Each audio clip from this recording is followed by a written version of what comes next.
Hello and welcome to another episode on the Public Global. I'm Ajay Prakash. The delimitation of constituencies of the Lok Sabha in our country is due in 2026. Now, as the deadline comes closer, the debate has also started to heat up.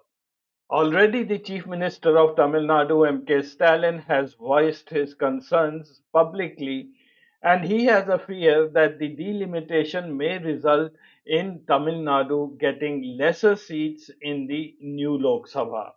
However, those fears have been put aside by Amit Shah, who was in Tamil Nadu last week, when he said that there is nothing to fear. No state will lose out on the seats. In fact, there will be a pro rata increase in all the seats. And yet, Stalin is not ready to buy the arguments given by Amit Shah.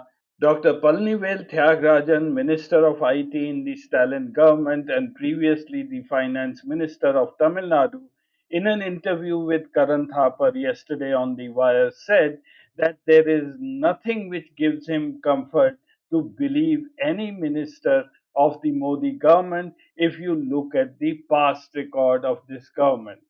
I plan to do a series of episodes regarding delimitation, this being the first one of them. There are several debates going on, and many people in the country feel that the time has come to change the method in which we elect our representatives. Today, we follow the system what is known as first past the post, and many feel that we should switch over to proportional representation. Now, what I'm going to do, and the outcome of this is very interesting. I suggest you see this episode till the end. I'm going to take the 2024 Lok Sabha elections result data and I'm going to compute the seats for NDA and India bloc should it have been a proportional representation instead of the first past the post which we follow today. For those of you who are not aware of the intricacies of these two election systems, I'm going to present a brief summary about both and give you the pros and cons as well. In the end, I leave it to your judgment to decide which system is better or which is worse, and should India really change over to a new election system. Before I proceed ahead, my request to all of you is that if you haven't yet subscribed to my channel, please do so because it takes quite an effort to pull out all this data, work on the numbers, and then present it to you in a lucid manner so that it becomes understandable. So, for that effort, I sincerely request that you please at least subscribe to my channel. Thank you very much. As you are aware, in our country, the constituencies are delimited based on the population. Now, over a period of time, the population has continuously grown, but the delimitation exercise has not happened after 1971 census. The disparity, therefore, has been growing as one MP or MLA has started to represent more and more people, which is against the philosophy of the People's Representation Act of India. A quick look at the history of delimitation in our country. The first delimitation happened in 52 after the 51 census. 494 seats were delimited. Then came the 61 census in 1963. The next delimitation happened. 522 Lok Sabha seats were delimited. 3,771 assembly seats were delimited. In 1973, another delimitation happened based on the 71 census, and the seats were increased to 543. After the 2001 census, the Vajpayee government decided that there will be no change in the Lok Sabha seats and future delimitations were deferred.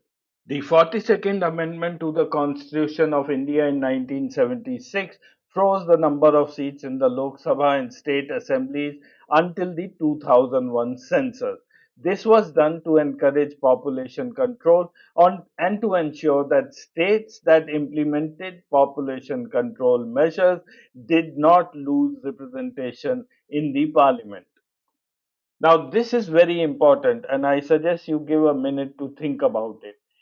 Following the 84th Amendment to the Constitution in 2002, which stated that delimitation is to be done after 2026 based on the first census conducted after 2026. Now, people in India who have been asking this question, that why the Modi government hasn't done the 2021 census, I hope you have got the answer in my previous slide. It just shows how smart Modi and Amit Shah are. Now, if they had done the census in 2021, then according to this amendment, the next census after 2026 would have been in 2031. So the delimitation would actually have happened after 2031, maybe sometime in 2033, which then means that the 2029 next Lok Sabha election would have gone through with the same number of seats in Lok Sabha as it is today. Though the 84th Amendment had set a date for the delimitation, but there was no specific rule when to conduct a census. And that's the loophole which Modi has exploited. It has been a convention to hold the census every 10 years, but then that is not written anywhere in the constitution.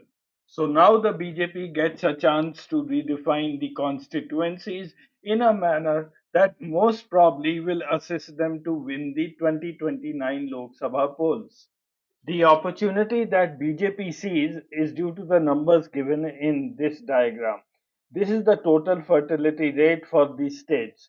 Now, if you look at Uttar Pradesh, the fertility rate is 2.4, that of Bihar is 3, Rajasthan 2, Jharkhand 2.3, and Madhya Pradesh 2. Rest of the states mostly have a fertility rate below that of 2, which is the national average. And if you go down and look at Tamil Nadu, it's 1.8, Kerala 1.8, Andhra 1.7, Karnataka 1.7, Maharashtra 1.7, and so on.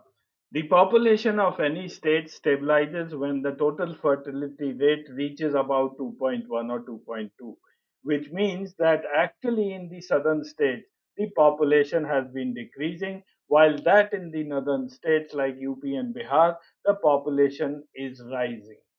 This graph indicates the rise in the population between 2001 and 2011 in the Indian state.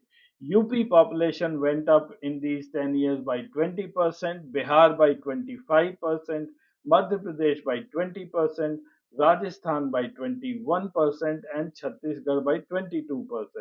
On the other hand, if you see Tamil Nadu, the population went up by 15.6, Kerala went up only by 4.9, Andhra about 11, and Karnataka around 15%.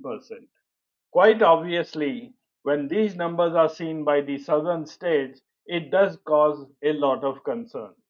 The first past the post system which we are following currently, the advantages are that firstly, it is easy for the voters to understand and participate. Second, it has a straightforward counting process. And third, under this system, the ruling party or coalition can enjoy a majority in the Lok Sabha or the Assembly without obtaining majority votes. That is more than 50% across the constituency. And this is what currently the BJP has. It has only about 35% of the vote, and yet it is in power. People who favor the first past the post system argue that this provides a direct representation of constituencies, ensuring that each geographic area has a dedicated representative. And they also say that these representatives are directly accountable to their constituents. The people who are against the first past the post system argue on the disadvantages. Firstly, they say this leads to a mismatch between the percentage of votes received and the percentage of seats won. And the second point is important too, that smaller parties may be underrepresented while larger parties may receive a disproportionate number of seats. However, the critics of first past the post highlight that this system encourages gerrymandering. The system can incentivize the drawing of constituency boundaries to favor one party over another, and this is known as gerrymandering. In a representative electoral system, gerrymandering is the political manipulation of electoral district boundaries to the advantage of a particular party or a group or socio-economic class within the constituency. And this is what exactly the Bharatiya Janata Party is up to when it talks of delimitation after 2026. On the other hand, when one talks of proportional representation, it actually means that the seats allotted are in proportion to the votes received by that particular party. Now, how candidates are selected against the received vote, probably that's a point of discussion, and I leave it for some other day. We have 28 states and 8 union territories where elections are held every 5 years for the Lok Sabha. In 2024, the NDA won 293 seats, India Bloc won 201, and parties which were supporting the India Bloc won 33 seats. There were quite a few states where the two major parties, BJP and the Congress, did not even win a single seat. For the BJP, Punjab, Tamil Nadu, Manipur, Meghalaya, Mizoram, Chandigarh, and a few other small states where they did not have any seat. Whereas for the Congress, they did not win any seat in the large states Madhya Pradesh, Andhra Pradesh, Delhi, J&K, Uttarakhand, Himachal, Arunachal, and so on. The NDA in parliament today consists of 15 parties, with BJP leading all of them with 240 seats out of the 293, followed by Telugu Desam and JDU, then the Shiv Sena and the Lok Janshakti Party. While the India bloc is made up of 18 parties in the parliament, with Congress having 99 seats, Samajwadi 37, Rashtriya Janata Dal 4, CPI Marxist Group 3, DMK 22, and others. And parties supporting the India bloc are the Trinamool Congress, Admi Party, and CPIM whenever they were in a direct contest with the India group. They have total of 33 seats, making the India group total as 234. So here are the results if you consider proportional representation in the 2024 election. NDA, which has 293 seats using the first past the post method, will be down to 229 seats, a loss of 64 seats. India bloc, which had 234 seats, will be down to 219 seats. That is a difference of 15 seats. Other parties who had 16 seats will gain 79 seats. They'll be up to 95. I know that these results might be a surprise to some of my friends who were supporting the Congress and had been saying that we should have proportional representation. They were believing that this might help the India bloc. But that is not so.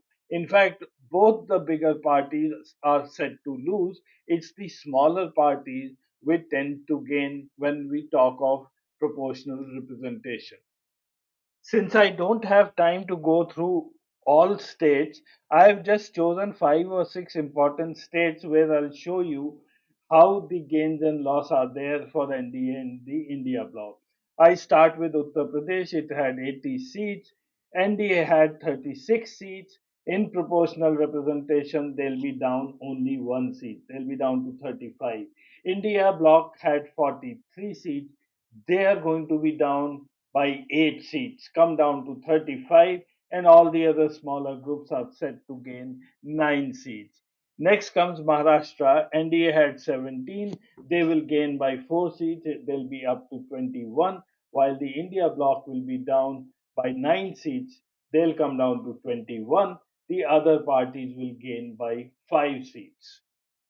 West Bengal, which had 42 seats, the NDA had won 12, and the India bloc, which includes the Trinamool Congress, had 130. In the proportional rep, NDA will gain by 4 seats, while the India bloc will be down by 6 seats. The other smaller groups will gain by 2 seats.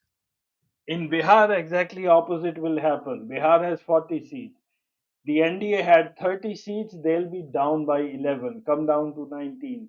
India bloc had 9 seats, they'll be up by 7, they'll be 16, while the other parties will gain 4 seats, they'll be around 5 seats. Tamil Nadu, which has 39 seats, was dominated by DMK. In the NDA had 0 seats here. They'll be up by 7. They'll like these figures. India bloc, which had 39 seats, will be down by 20 seats. They'll come down to 19, while the other parties like the AIDMK and other smaller groups will gain by 13 seats. And this is Madhya Pradesh, where all the 29 seats were won by BJP. They will be down by 11 seats. They'll come down to 18. While the India bloc will gain by 10, they'll be up to 10 seats, and others by 1 seat. So I'm not sure if any of the major parties will like to go over to proportional representation. And the smaller parties may yet still support it because they stand to gain. I leave it to your judgment now. Thank you for watching this program. I'll see you again next week.